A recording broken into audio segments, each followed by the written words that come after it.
Hello, my listeners. Welcome back. This will be chapter 3 of I'll Hold You Close by Gapple. I hope you'll enjoy. The link for this fic is down in the description, as well as my Discord.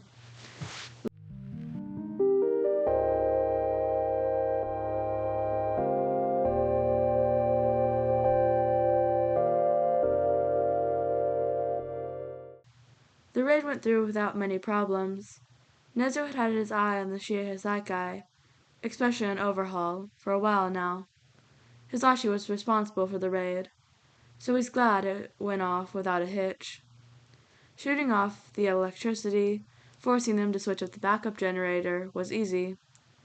Deactivating the cameras was harder, but with Nezu's resources, even that wasn't a problem. Nomuri comes up next to him, her scale shining under the red light of the ship. All clear, Present Mike. The whole crew is accounted for.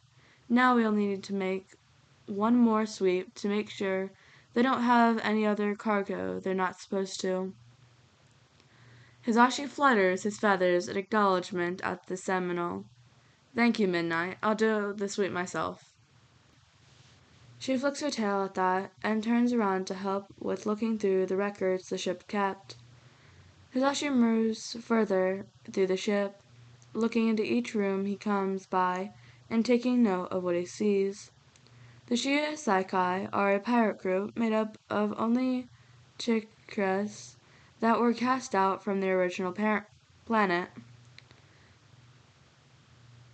They're pillagers and smugglers, and the goal is to return whatever they can to the planet where it was taken from. Then Hizashi pauses. There is a noise, but nobody is supposed to be this far back. Hizashi can feel his feathers fluff up as he approaches, but forces them to lay flat. The alarm is still sounding in the background. He hopes the others will be able to turn it off soon.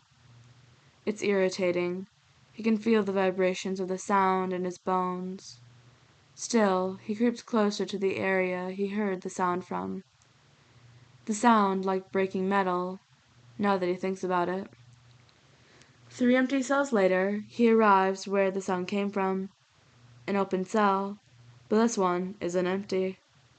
There are chains hanging from the wall, and a splatter of what looks like blood on the ground. Crouching near the middle of the cell is a creature Hizashi has never seen before, but has heard about. A Terran, who is baring their teeth at him in an obvious threat display. Terrans are sentient, but as far as the HPSC can tell, they aren't sapient. Known to be violent, especially in stressful situations like this one, where they are obviously taken from Terra and transported by the smugglers. 3, 2, 1. The most concerning thing is the open cell door, in Hizashi's opinion. He can't tell if the Terran opened the world themselves or if the lack of electricity opened the door. It is hard to tell. But what's important at the moment is that the Terran isn't moving, despite clearly being able to rush Hizashi. Are they injured? Then the Terran's eyes start to glow red. Their long head fur standing up, making them look bigger. Hizashi takes a step back with a startled chirp before he pulls out his communicator. He doesn't stop looking at the Terran, though he avoids eye contact, even as the Terran seems intent on eye contact. Requiring immediate backup, there's a Terran possibly injured, sending location. Just at that moment, the normal lights came back on, causing the Terran to hiss and press their eyes closed. Their fur falls flat again. Hizashi's attention is drawn to the ground, which shows that the blood is red. Some of it looks like the same red that's smeared around the Terran's mouth. Though what really shocked Hizashi is seeing the snout of a Ruer poking out behind the Terran, their silver furs standing out brightly against the dark clothes of the Terran. A child Ruer. At that, the only thing that relaxed him is that Ruer blood is almost transparent.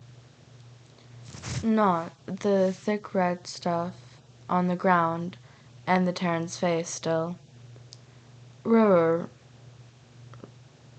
blood has healing properties, and they are quite protective of their young. To see one here without another River around is frankly terrifying, especially since this ship belongs to Overhaul, of all people. He pulls up his communicator again. There's also a Rurer young. They don't seem to be injured, but... At the sound of his voice, the Terran's eyes snap open again, staring at him, though they don't start glowing again. A clear liquid leaks from their eyes. The Terran moves in front of the Rurer, and then, to Izashi's shock, the Terran speaks, their voice deep and growling. Don't touch her. Izashi's voice is shaky when he speaks into the communicator again, ignoring Nomori's request for him to keep talking. It seems the Terran has pack bonded with the Rurer. They also speak common. Hizashi lowers the communicator, forcing his feathers to lay flat and keeping his body low to the ground.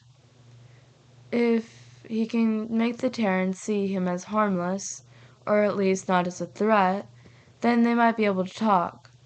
It would make things easier if the Terran came willingly, especially since Hizashi doesn't think they could contact the Ruler without the Terran's permission, not without suffering serious loss, at least. He takes a deep breath and talks to the Terran. Hello, I'm President Mike. I'm part of the team that was tasked with taking down the ship for the HPSC. You are safe. The Terran glares at him, and Izashi has to put in all his expertise as a hero in order not to fluff up at the display of aggression. This Terran is injured and locked in a cage. It is only understandable that they will not want to look weak, especially if it has a pack bond with a youngling. Hizashi doesn't look at the Rurer, except as he makes a mental note at the fact that the Terrans are apparently indeed sapient to his report. When the Terran answers, his voice is still deep, just as deep as before. I do not know those words. Hizashi wants to slap himself. Right, nobody would have taught a Terran, of all species, how to speak common. They probably only know what they picked up and what the Rurer has told them. He clears his throat and tries again. Apologies. My name is President Mike, or Yamada Hizashi. He, him. I'm a hero, meaning I take care of the pirates like the ones that took you. I will not harm you. The Terran turns to the Rurer, careful to keep Hizashi in their line of sight. They ask the youngling something. Hizashi tries to listen in, but it's hard with how rumbling the Terran's voice is. The Rurer answers in confirmation. Something about having heard of heroes before, Hizashi believes. It makes him sad to think the youngling only knows stories. Then the Terran turns back, intense eyes looking directly into Hizashi's face. Okay.